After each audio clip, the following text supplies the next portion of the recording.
This podcast and its related content are intended for listeners aged 18 and above. Some episodes may include sensitive topics such as trauma, abuse, or mental health struggles that could be emotionally triggering or distressing. Listener discretion is strongly advised. This podcast is created for educational and awareness purpose only and does not constitute legal, medical, or psychological advice. Welcome to Sunoh, the listening circle. The name Sunoh in Hindi means to listen, and more importantly, to be understood.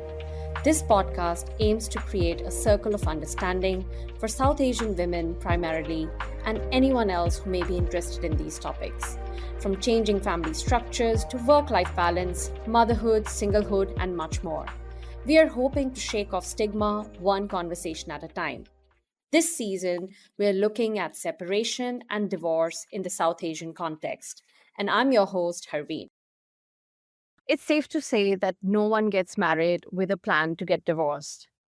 But as we're exploring on this podcast, there are many ways that a marriage can become something that one or both partners feel is no longer right for them. Along the way, there can be a lot of doubts, uncertainties. What's a normal bump in the road, and what is it that can be worked out, versus a sign of some bigger problem or pattern, and if so, what to do about that? The answers to these questions are unique to every person and every marriage, but still, there are some commonalities and things to be aware of. Also, how do deep-seated, unresolved matters impact the psychology of individuals? For instance, driving harmful patterns or contributing to each person's ability to work through tough challenges or coming to the point of taking that decision to separate. It can be hard to navigate all this as an individual with just your inner dialogues at your disposal, or interactions with others who don't know or do not understand your marital dynamics and may not always have the right kind of advice to offer. Today's guest is a counselor who has worked with more than 200 individuals and couples for the past 17 years. Today's guest with us is Dr. Ambika Warrier, who originally started working at the age of 20 and worked with corporates like Rothmans, Reuters, Adobe for 2 decades before she took a career break. She decided then to retrain as a counselor, getting a degree in psychology and later also in rehabilitation psychology. Then she worked with a school as a teacher and counselor, and in parallel, established her part-time practice. Ambika shifted to her own full-time practice in 2020 called Aananda Center for Counselling. Today, she also works as a consultant psychologist for the Indian Army to counsel the Jawans as well as their families. And apart from topics related to marital discords, she works with people on topics related to anxiety, depression, grief, and trauma. Welcome, Ambika, to our podcast today. So glad to be having this conversation with you. Thank you so much, Harveen, for having me over. It's a pleasure to talk to you always. Ambika is someone I found through referral from a very good friend, Shohini. I had reconnected with her at a time when I was struggling in my marriage, and she sensed it quite fast in a simple conversation that I needed support and connected me to Ambika. At the time, I had been very private about my marital challenges and was not sharing anything with anyone.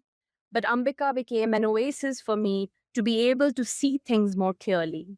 So I know her expertise firsthand and benefited immensely from her patient listening ears, as well as her letting me decide for myself what was compatible or not compatible with my own value systems.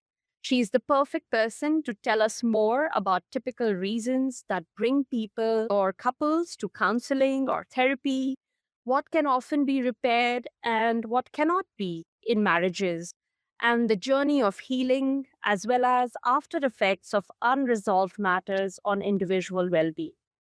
So, Ambika, before we jump into some of the specific questions related to marriages and relationship counseling and typical marriage dynamics within South Asian couples, I would actually like to ask you a little bit about your story.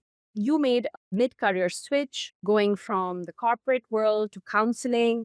How has that journey been for you? So, yes, I have worked with corporates over 2 decades, and corporate life was fun, great. You get the name and the fame. But somewhere I constantly felt that something was incomplete. And at times I would feel that, yes, corporate life is great. I'm being acknowledged and appreciated for whatever I'm doing. But there was something inherently missing for me.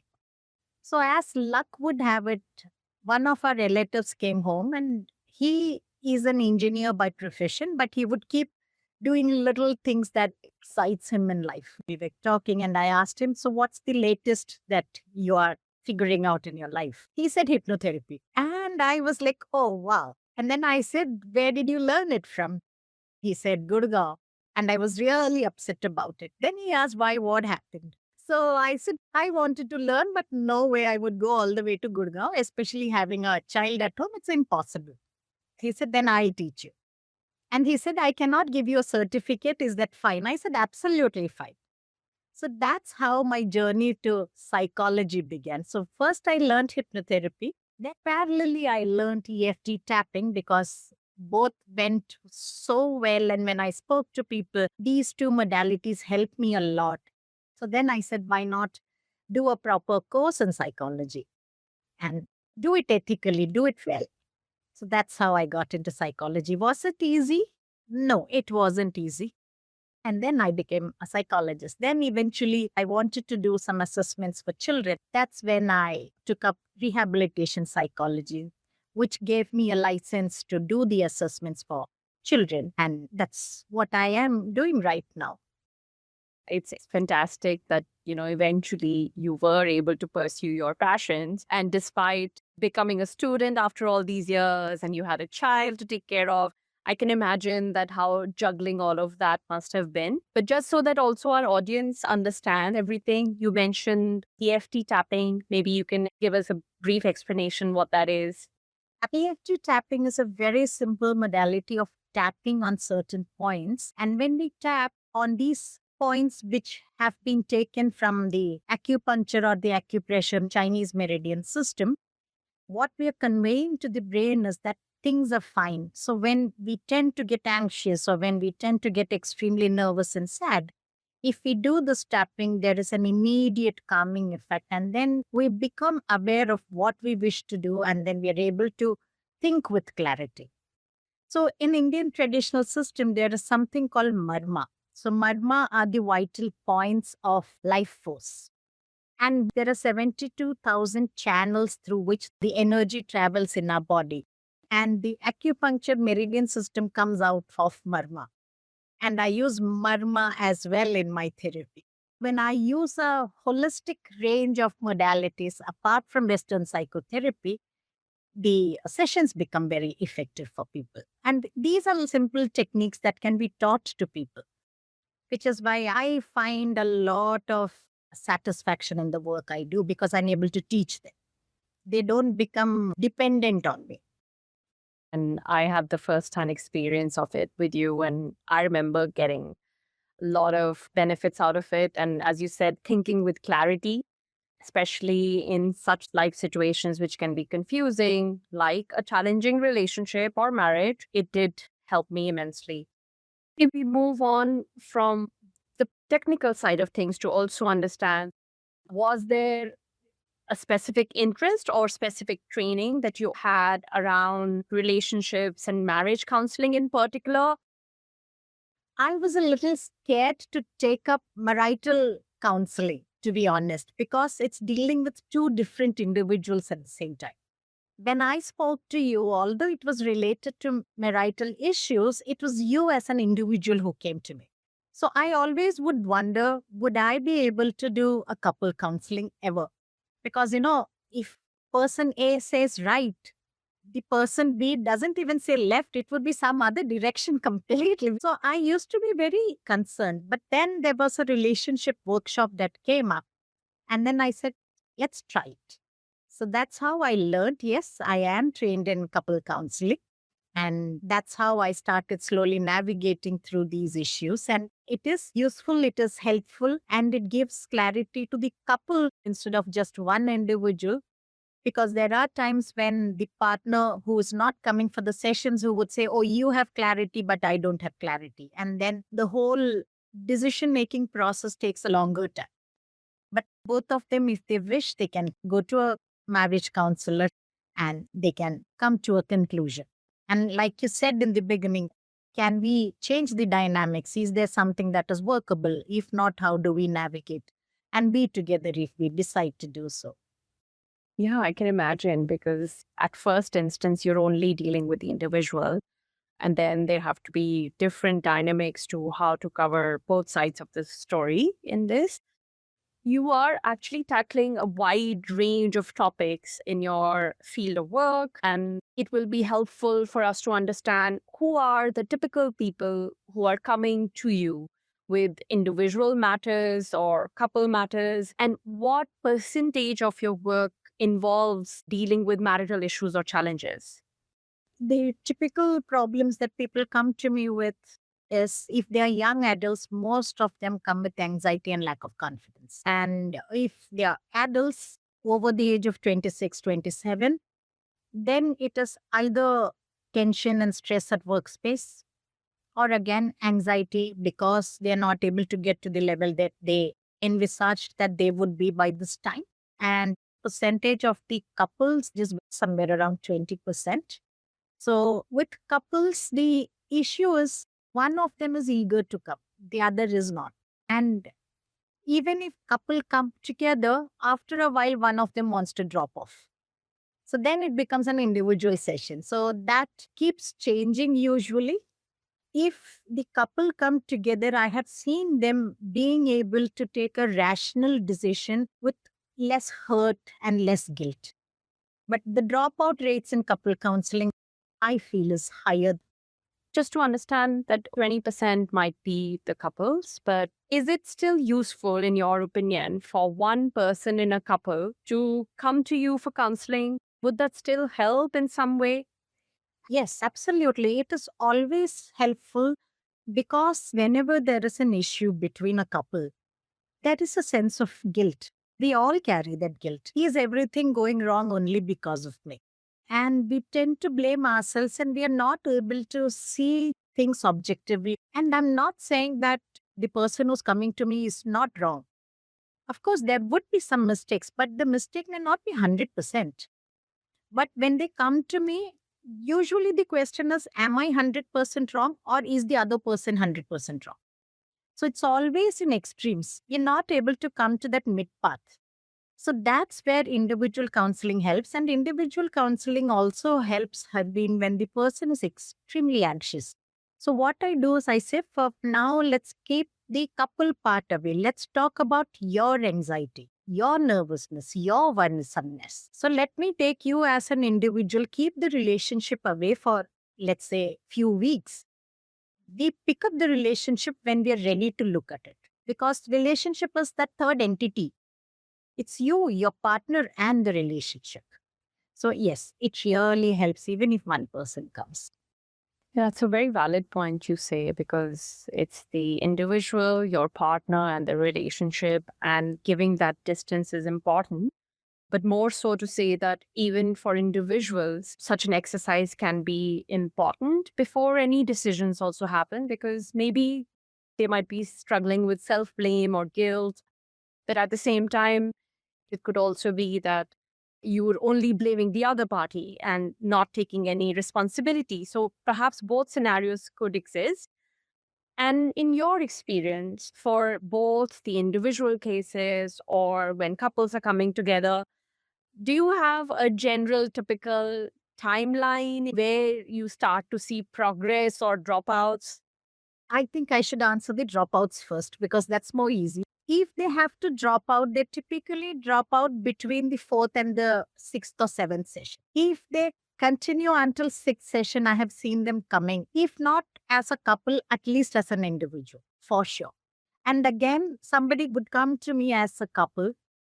From the second session onwards, we get the feeler one of them is not interested. In fact, the first session itself, we would know, but then we always want to give that benefit of doubt.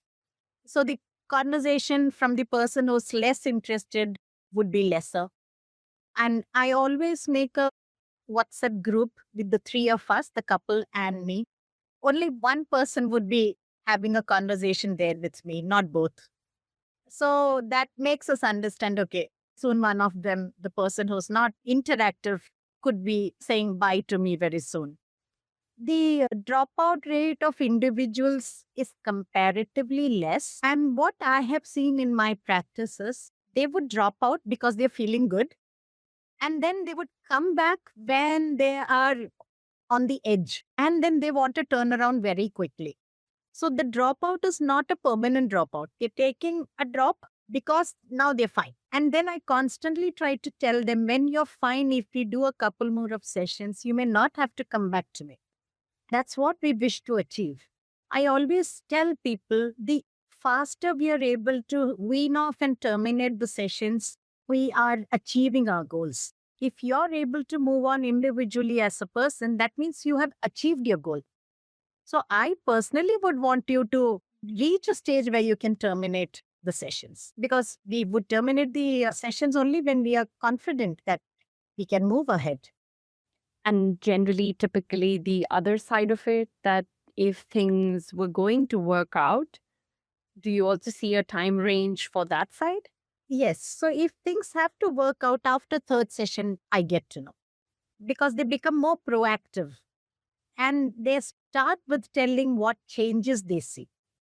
And what is typically happening between the fourth to seventh sessions in the situations where you notice the dropout? Is there a certain type of conversation that's happening that's making them feel like I'm not interested? Or have they checked out of the marriage already? Or do they not think that therapy is the answer? There are couples who come to me deciding that we are going in for a divorce, and this is one last thing we want to try, quote unquote, try.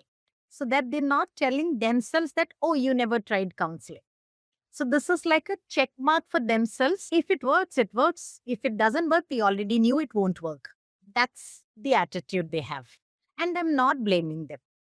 Probably they tried to solve it in their own ways, but it never worked. So now there is a conclusion in their mind, which at times could be true as well. I'm nobody to judge them. So in those cases, most probably they go towards divorce. But when they go towards that, I help them separate ways in an amicable way.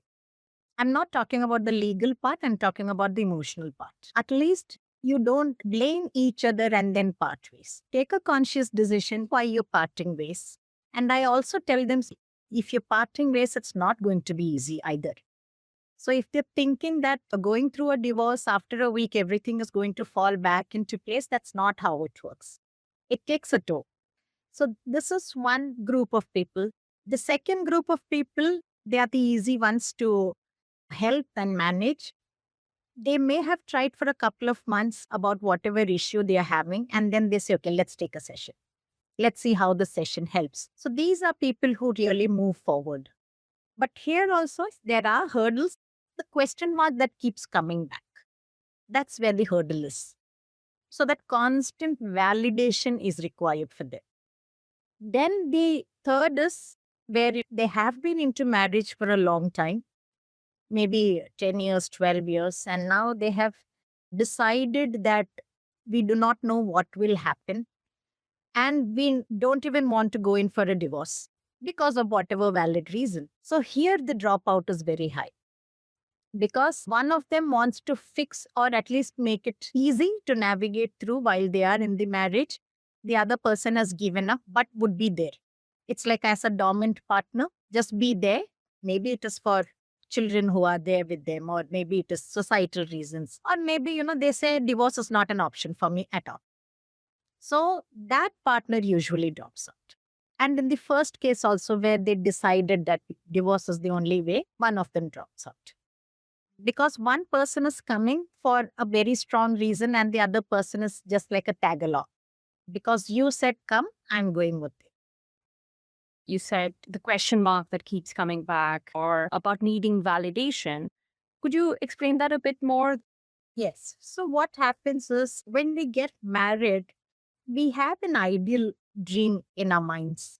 And since we're talking about Indian couples, irrespective of love marriage or arranged marriage, and that dream is so idealistic that when things happen in a realistic world, it becomes difficult to accept. Many a times, what I see is we want our partner to be an all in one, irrespective of the gender. I want my husband to be my best friend, to be my father, be my husband, to be my boyfriend. I don't know what all. And similarly, my husband also wants me to be his wife, his girlfriend, his mother, and everything else. That's not possible. This is a tall order of expectations people are having from each other. I had assumed that it might be different for South Asian setup because we do hear that in Western conversations where the family structures are smaller and community structures are smaller, that people have that idealistic pressure of the spouse being everything and fulfilling all kinds of expectations. I think I had imagined in my mind that maybe for South Asian family setups, sometimes that might already be a little diffused. But coming to that, the things in Indian family and backgrounds that you think show up in relationships and marriages as well? Yes. So, whatever said and done, usually, and this I'm not trying to put down any gender, it is just the way of thinking. The man wants the woman to be a very homely person. When I'm saying homely, it's not just dress up in a homely way, it also means take care of the home, whether you're working or not working, and take care of children, whether you're a professional or not a professional. To some extent, that is expected. So that's where the problems begin because if the wife is working for, let's say, 8 hours to 10 hours, once she's back home, it's not easy for her to take care of the household chores and children all alone. And now, if you see her in India also, the families are nuclear. The joint family system is hardly there.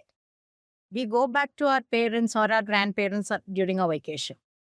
And we are all in different cities. Even if I have my sibling is not where I'm staying. She is in a different city altogether. So we are all in silos.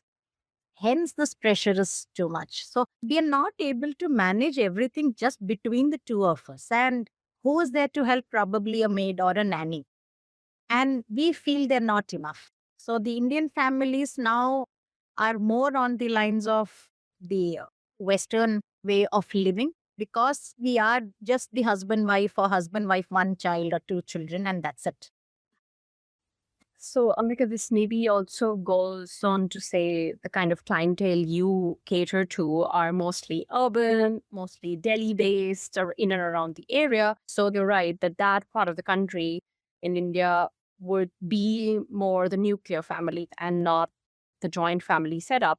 But do you think that yet the issues related to family setups and obligations or responsibilities vis a vis in laws are still a different kind of challenge for South Asian couples than it would be for, say, another Western setup, because there are maybe different expectations that our families generally have. Even if physically they're not living together, but there is a certain level of enmeshment, at least what I see. But I'm very curious to hear from you. What is your experience with the range of people you deal with? Yes. So with the range of people whom I deal with, yes, there is a degree of enmeshment for sure. And I'm not saying that the enmeshment is only from the man's side of the family. It is also from the woman's side of the family. So the enmeshment can happen on either side or both the sides at the same time. So there is a huge tug of war that is happening. And that can create volcanic eruptions in their life. So the expectation is when my parents come, you're expected to do XYZ. And then the other partner would say, oh, I do it for your parents, but I have never seen you doing it for my parents. So all these small things start cropping up and it becomes big problems. So that is where the family counseling comes into play.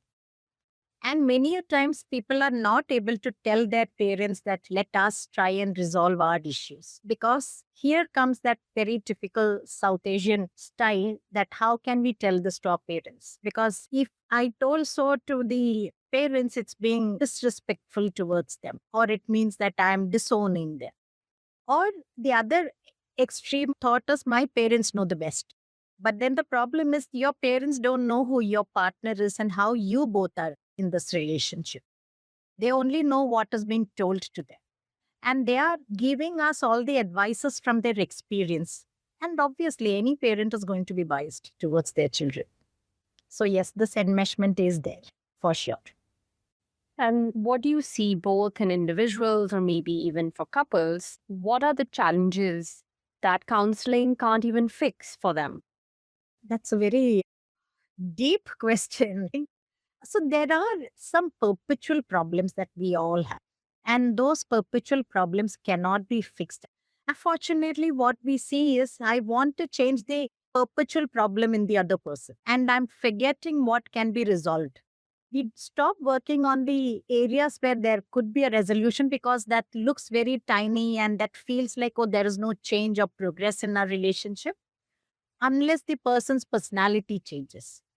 So let's say if one of the partner is comparatively or less talkative versus the other partner. We cannot change the personality of the less talkative or the more talkative person. But when that becomes a point, then there is a big problem. The other area is if one of the partners have a disorder and it is not being accepted and treated.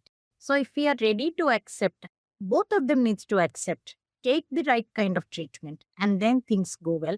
Then if there is a lot of cultural difference, because in India, every 20 kilometers, there is a cultural difference. So if it is just not adjustable, there is no adaptation coming at all, then the problem is really, really deep. And what happens in such cases, especially the cultural difference, we start clinging on to our culture even more strongly.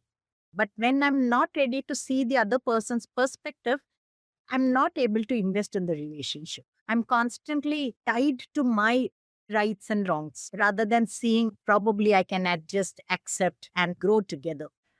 So, things like, as you said, disorders, cultural issues, personalities are difficult to change, and that's indeed very hard. But then the flip side of the coin, I think it would be good to hear what can be resolved. And sounds like quite a few things if both are willing. Like, for example, one of the things I have felt on the enmeshment part that you were talking about is one, how the parents are reacting to, the two individuals, the husband and the wife, but also how are the husband and wife also negotiating this? Are they also drawing boundaries to create this as a cohesive unit without that interference from either party? Are those the kind of issues that can be resolved or others that can be resolved?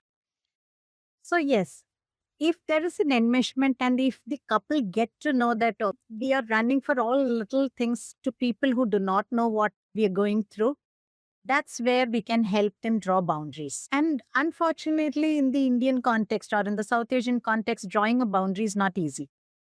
Because the moment we draw a boundary, we feel left alone. And also, to a very large extent, if I am the one who's enmeshed, my conversation with my family was only about the problems. It was never about happy times. So, if I'm drawing a boundary, that means I don't have anything to talk about. And in my head, I'm thinking problems are not resolved, but I've got nothing to talk to my sister or my brother or my parents about. So now I become quiet. And obviously, the family is going to ask, is everything okay? You're not giving us a call on a daily basis. Are you keeping quiet despite having problems? So, drawing boundary takes a lot of effort for people. In this situation, I agree that this can be very hard to draw those boundaries. But what about the opposite? If things are pretty bad, or you initially decided as a couple that you will keep things private and whatever is happening between the two of you is your business. But for different reasons, families are trying to influence the decision of a couple. In that situation, even if you're not talking to your families about it and you've somehow created a mask about the challenges that you have and you have a healthy way of talking on other topics, in that situation, if there were really some troublesome points, could that also not be very harmful for the couple to be totally isolated in that, especially in case things were out of character or grossly wrong? Yes, yes, it can be. Because, like you said, if they're able to put a mask and say that, oh, things are fine, now suddenly they feel, I don't have anyone to confide in. That's where the loneliness increases. So that also can be harmful. And in such cases, Harvin, there is no option but to have a family counselor. So I also give another option. Let's say the family is not ready to come. Many a times in Indian context, the parents think that going to a counselor means we have a mental issue. So why go to a counselor? I said, do you have a mediator in your family to whom everybody listens to? So if that person is objective and if that person is able to understand what's going wrong where, I said, why don't you all talk to him as a family? Don't come to me. So if you think that you have this particular mediator, it could be a relative, it could be a friend, it could be a person who was looked up to within the community. And that's a very big thing in India. So if such a person is there and if you could talk, so similarly, do you have somebody whom you trusted? If that person is there as a family, talk it out. And then I tell them how to talk, what to talk, and what intention to talk. So, one of the questions that I ask them is, do you want to be in this relationship or not want to be in this relationship? Forget the conditions you're going to impose. The answer has to be a yes or a no. Because if the answer is a yes, then we look at what conditions can be accepted or what conditions can be put on the other person.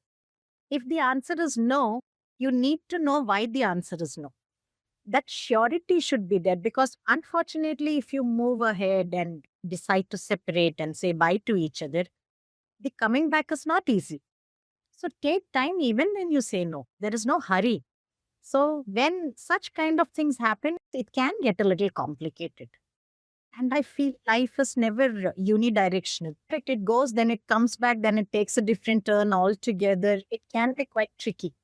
And Ambika, we talked a lot about the family part of this, but are there also other situations that you think are kind of fixable topics in a marriage if the couple was so committed before they walk away?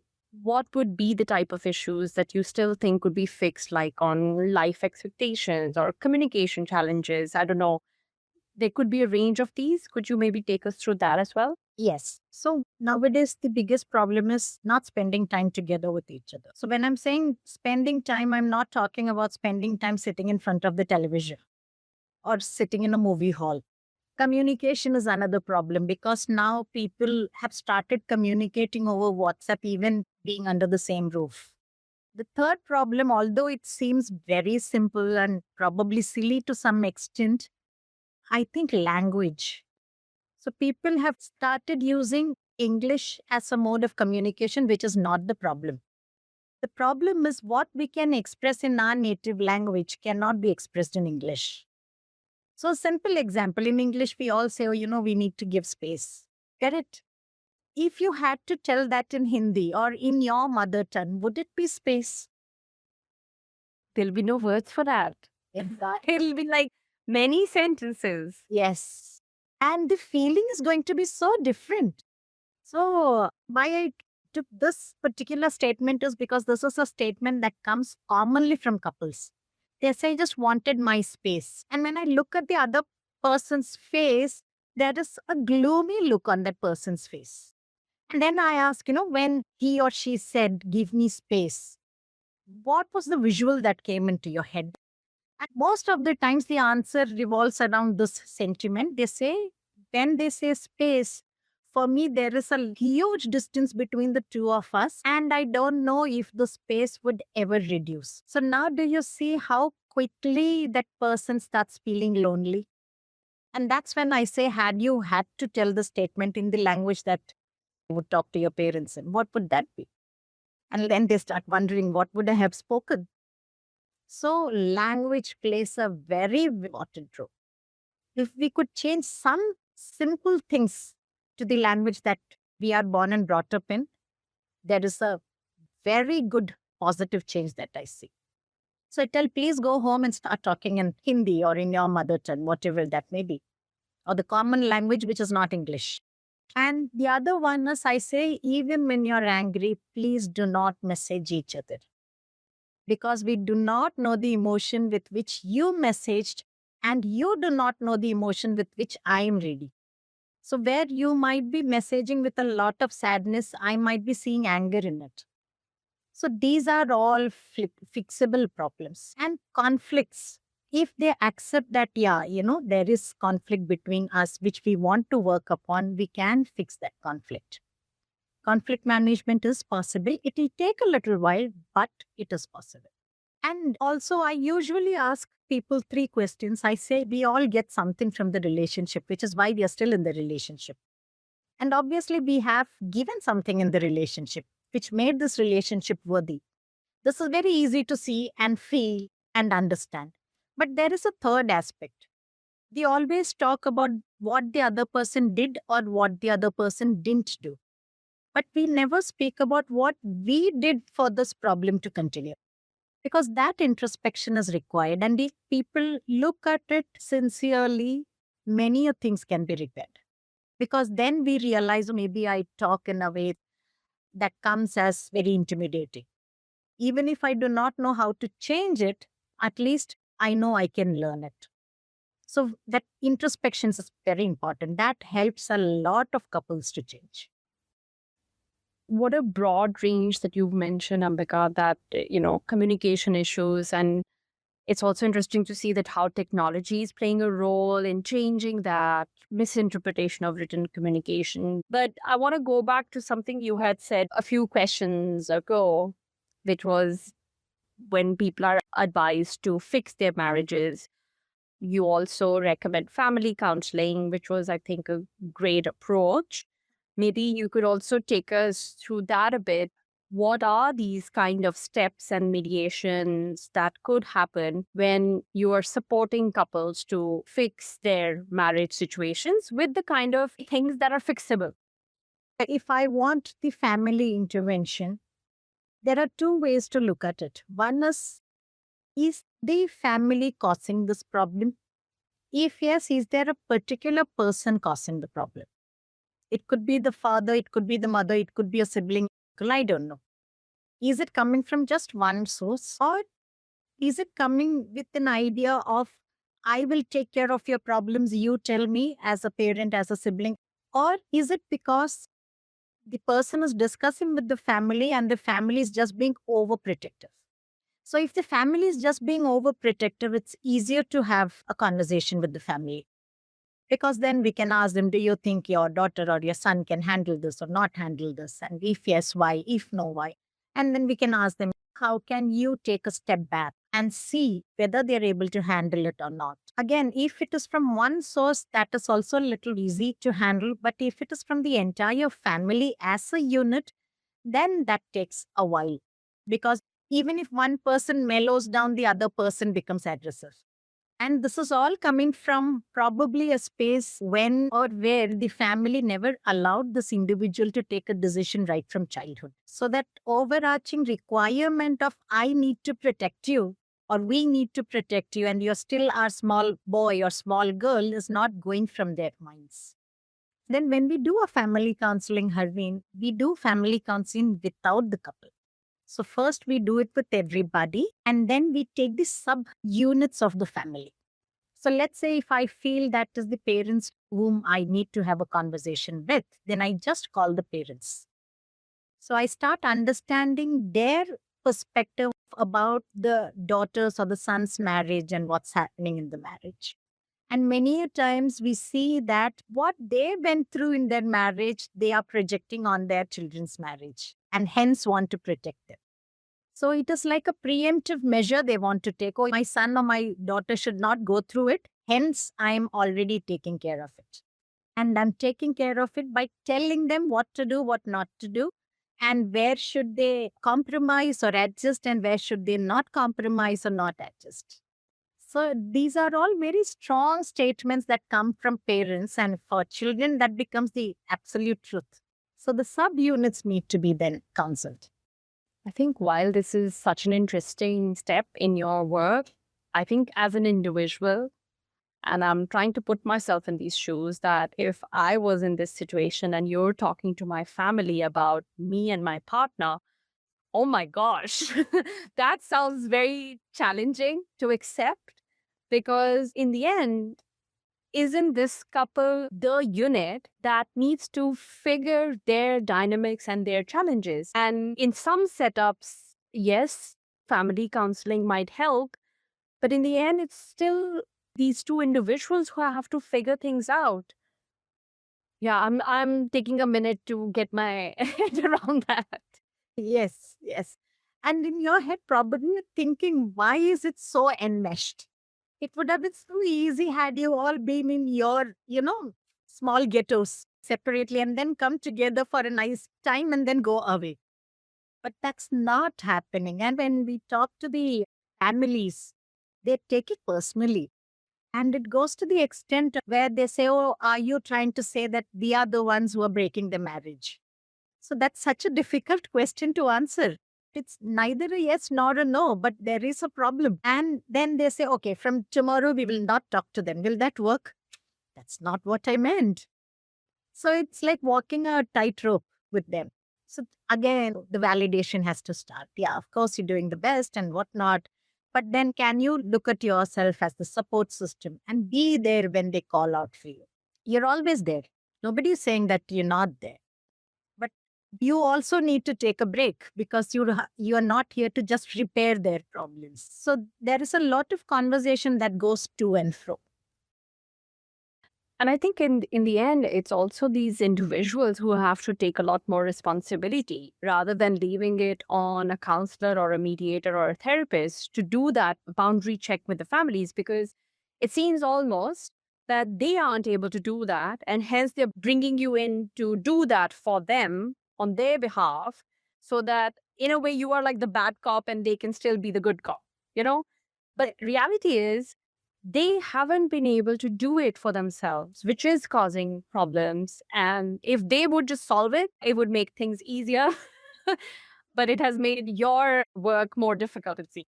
There are people who say, when my people come, I want you to tell this. I say, no, listen, I cannot tell what you want to tell them. I'll tell what I have to tell them. Because I'm able to see both the sides. I'm like above this timeline and seeing you. So I can see the drama better than you. I'm not saying I can see whole of it, but my perspective is like a bird's eye view. So I cannot say what you want me to say. I'll say what I can say. And I have a valid reason. All this conversation happens with the permission of the couple. So I tell them, this is where I want to talk to them. This is what I want to talk to them about. And this is where I see a problem. Coming to the other scenario you mentioned, that sometimes it is pretty clear early on that maybe the couple has already decided or almost decided to separate. And I think you had said that in that case, you also can help them separate emotionally in a healthy way. What does that look like in practice? What steps or conversations and sessions do you go through with them? So when they say, like I said, this is the last thing that we want to try so that we have not left any stone unturned. I say, but why did you decide to come to me or any counselor? What makes you think that anything can change? So sometimes they say, maybe we had a wrong perspective or we had a wrong understanding of our problem. Sometimes they say, no, we just wanted to ensure that we are not wrong. And then I go through their problems. I take a couple of sessions as couples. And then there is something we call as the interactional cycle that every couple has. All of us have an interactional cycle. So when it is constantly negative and they don't want to come out of it, I again ask, is this the only option that you all see, that it is a divorce or separation? Or would you like to be separate from each other for 6 months? Not legally, just stay separately, see what happens in these 6 months and then come back. If not 6 months, at least try it for 2 months. And when they say, no, their decision is finally, we want to go in for divorce, then I say, in that case, now I would want you both to come to me individually. Now I would not like to see you as couples because now couple counseling doesn't make sense. And then pick up their personal issues and start working on them. The first question I usually ask is, What do you think a divorce would look like for you? What could be the pros? What could be the cons? Pros, fair enough. But cons, how much of it can you handle on your own? And how much of it do you think you need help with? It could be my help, it could be your family help, it could be anyone. And from there, we slowly start, working on it. Of course, we cannot be always ready before the situation happens. And once I feel that they are stable, then I say, let's decrease the frequency of the sessions and then see how it goes.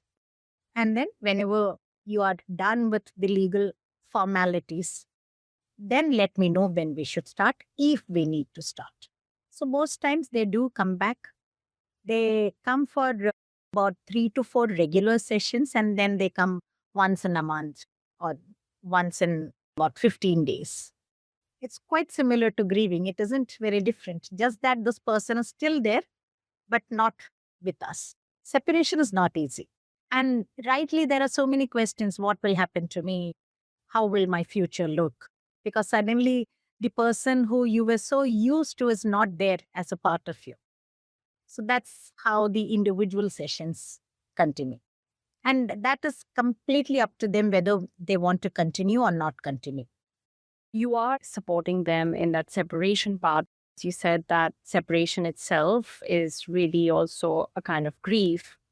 I have had couples coming to me for over 1 year after their divorce. And usually the man stops coming. And I tell them, so you're not telling you need to come back to me. But please meet somebody so that there is a support system for you. The biggest roadblock is usually when men feel that he will only listen to the woman's side. So that becomes really tricky. So I have had individuals coming to me after their divorce for quite some time. And it has helped. Whether they get into another marriage or not is very personal, very different. But they have been healed from the problem that they faced. And Ambika, often through the different conversations we are having on this podcast and the different women that I've been, or also men that I've been interacting with, is that there is still a stigma of divorce in South Asian culture.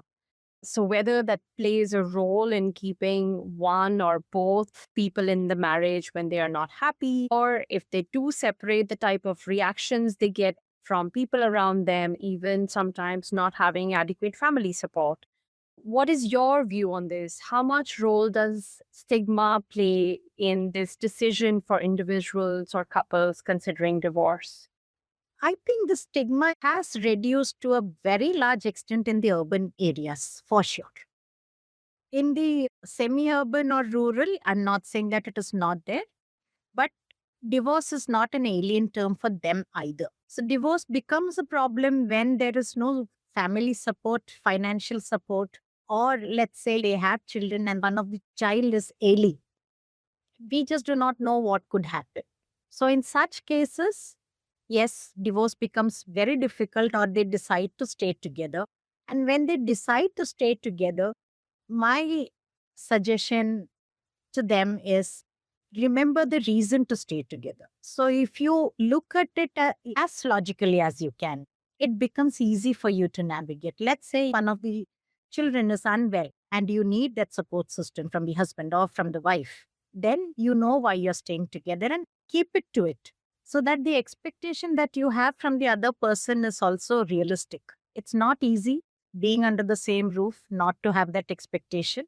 It's easy for me to say, but we need to practice it. Become mindful. Every time you feel that you're slipping, become mindful, come back.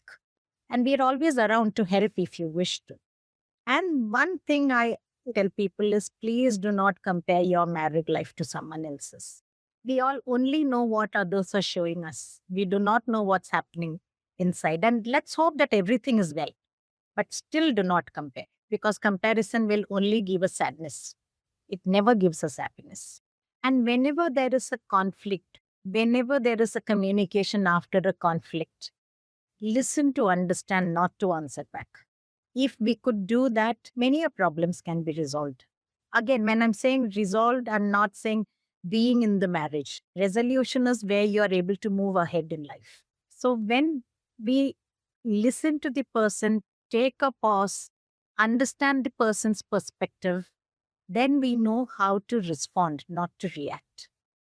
And in a relationship, we always want to be understood. We don't want to understand. So if we could change that a little bit, it becomes easier. A lot of nuggets of wisdom there, Ambika, for people to learn from. What piece of advice would you share with anyone who finds themselves stuck or struggling in their marriage or before marriage? What should they watch out for? I know you gave us many, many insights, but the top advice that you would give to anyone? So before advice, remember you're getting into marriage because you want to, not because somebody else is asking you to. Marriage is not a solution to your problems. If you expect your partner to resolve your problems, then it is a wrong attitude you're going into the marriage with. So, marriage is where we both are going to be wrong, we both are going to be right, and yet accept each other. Be committed. Great advice, Ambika. Anything else that you would like to share with us? So, right now, I'm working on creating a couple of simple modules for the psychologist to be like a 1 month, 2 month training module. Children are very strong with theoretical knowledge. But what I see them not knowing is how should you start thinking even before you start having a conversation with the client. So we have this NGO, the largest NGO in India, which is called AVA, Army Wife Welfare Association. So they are the backbone to help the ladies in the armed forces. So when I say ladies, these are all the army wives. We can imagine that there are many restrictions for the armed forces in any country because they are the security keepers for all of us. So it's not easy for them to quickly run out into the civilian life and get help and then come back. It might take a little while. I realized if we could empower few people within the whole family of army and we take up issues of crisis management, which includes suicidal thoughts. How can you recognize if somebody is having those thoughts?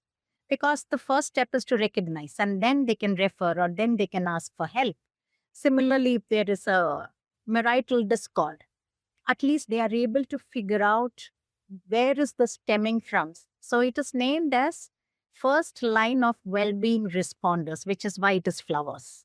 So these ladies who go through the course, it's a 40-hour course and it's been proven to be helpful. I think we have covered about 70 ladies.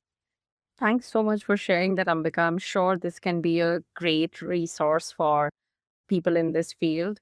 And thanks for also creating resources that can be so empowering for people. Thank you so much for your time. It's been lovely talking to you. Thanks a ton, Harvin. It was such a pleasure being here talking to you. And your questions really made me think, made me go back to my counseling sessions, bring back all those experiences, and then talk to you. It was so beautiful to go through it. Thanks a ton for having me. I hope everyone could take away something useful from this conversation. I find Ambika's perspective very practical, and I also appreciate how she has explored different approaches, whether with individuals or for couples, and even family counseling, which I had never heard of before. But I can imagine that so often it can be such a big part of a couple's marriage in South Asian culture. To what extent, however, you decide to want to invest and repair your marriage through counseling and such measures before throwing in the towel is such a personal value based decision, though. But hopefully, people are not living in unhappy, obligated marriages for too long. And something I took away and I've been thinking about since we spoke was about the language aspect, to talk about some things like space. And I'm sure there are many counseling and psychology related terms that would be very hard to distill down and have local words for. But some of these concepts in other languages may be different, and it can be helpful to use that language that maybe most matches to your emotional and cultural landscape, because it might add a little bit more nuance. It may not shut down people with a language that they don't fully understand, because there could be so many inferences of a word that could just block a person out completely. And inferences could really get distorted. Maybe there are also concepts that we need to add as well in the quest to balance the modern and the traditional in a healthy way in our lives and relationships. And what is modern is anyway so subjective. How do we define or embrace it? Would everything that's Western but rigid and not nuanced still be termed as modern? Or that which may have some roots in traditions but can change with time, can be flexible and embrace the needs of the people, be really traditional? I guess a lot of food for thought for everybody. And I would love to hear whether you have any examples or experiences with this in your own life. Thank you for joining us. If you valued this conversation, please share the podcast, rate it, and subscribe to Sunoh wherever you get your podcast from, so that you get notifications with each new episode. It helps more people to find us and join this community. You can also find all the details about the guest in the show notes as well as on our social media pages. Please note that this podcast is for informational purposes only and does not replace legal, therapeutic, or other professional guidance that you or someone close to you may need, catering to their specific situation. If you are in a dangerous situation, please contact the nearest hotline or authorities where you can find the help you need. Since our podcast caters to global audience, we are unable to share a lot of countrywide resources, but I'm sure your country, your state, your city, wherever you're listening from, has some resources available for you. To share your story or feedback, please reach out to us. Thank you for listening.